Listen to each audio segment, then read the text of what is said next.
October 7th happens. A million dark, barbaric, vicious things happen, with babies being put on ovens and children being raped in front of their parents, and etc., etc., etc., etc. And now the world is cheering on the people that did it. Interesting. What a pathological time. Now, and now people are saying that the Israelis are engaged in genocide. Okay, so just even to start with, one side is hiding under hospitals because they know that the people they're fighting don't want to bomb the hospitals. So one side is intentionally killing children and humans. The other side doesn't want to kill people. So there's a difference between deliberate killing and then the tragedy of war where there's inadvertent killing. Israel is the most moral army in the world in terms of how it's confronting terrorism. Let me give you the stage for that. Well, you set it up so nicely, and I of course agree with that. I'll tell you a little bit about the moral standing as well in a moment.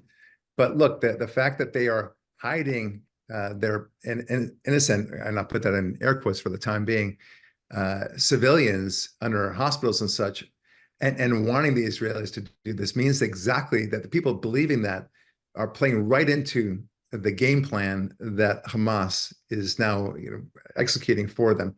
They want the Israelis to do this so that they can do it. They know that Israel is reluctant to do these things, and so any occasion of loss of life of a civilian is going to be thrown into the presses, and you won't be able to argue against it.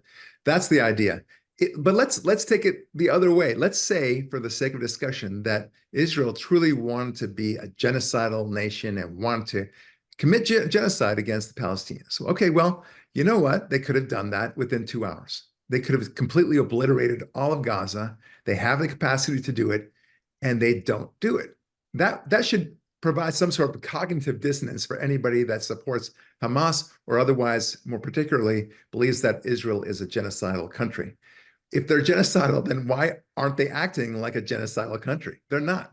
It would be so easy. If the Nazis wanted to pulverize, if all the Jews were in a place similar size of Gaza, the Nazis would just completely obliterate all of Gaza. They wouldn't tiptoe around it, trying to get only the bad guys one by one and inadvertently hitting a civilian from time to time. That's what would happen. But it's an absurd argument, but they want to hold on to it for the reasons we talked about, because it makes them feel morally superior, that that they have purpose in their lives. Now, going to the moral part of that you just mentioned, you're 100% right. In addition to warning the Palestinians about the fact that they're about to attack a particular building and giving them humanitarian avenues or corridors by which they can escape the conflict, that itself shows the humanitarian side of Israel. In addition to the fact that the Palestinians want to keep the civilians in Gaza so that they can have as high a body count as possible. This is the cynical approach that Hamas has always engaged in.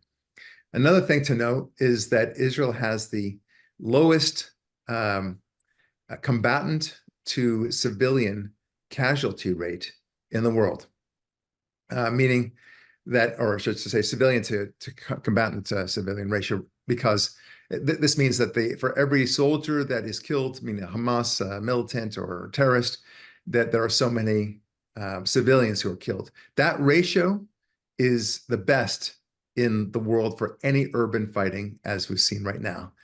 And they go out of their way, as I said, to drop leaflets and otherwise warn. They have what they call knock-knock bombs ahead of time to really tell people, even if they didn't get the leaflets, we're going to blow this building up. You have about 10 minutes to get out. Go. What other country does that? It's never happened in the history of the world. But because it is Israel, because it's a country run by Jews and it's a Jewish nation, then there's a huge microscope that is employed against Israel, and the scrutiny is beyond belief. There's nothing that Israel can do to satisfy the mob. And all they can see is that they've got purpose in their lives by attacking Israel. That explains everything that you're seeing in Israel right now, even despite what happened on October 7th.